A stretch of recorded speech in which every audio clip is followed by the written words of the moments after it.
Hi everybody, welcome back to our channel. In this video, I'll be showing you the procedure on how to send a disappearing photo on Snapchat. So in order to send a disappearing photo on Snapchat, you need to follow these steps. So what here you need to do is first thing first, you want to open the Snapchat application and log in.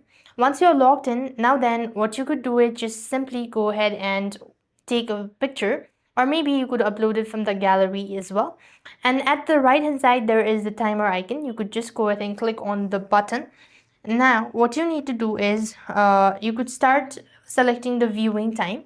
Now for example, I'm just gonna go ahead and make it to 10 seconds. All right, so then I've selected this. Now then you just need to go ahead and click on the next button, but this feature is only available in the Snapchat Plus, so you have to make sure to understand this as well. And if you're sure about it, click on the next button, and after which you could go ahead and send it to the person or the user. And that is how you could send snap, by tapping the second button to the bottom right, and this way you'll be able to send a disappearing photo on Snapchat. So that is how it works. I hope the video was helpful. Make sure to like, share and subscribe. Thank you for watching. See you in the next video.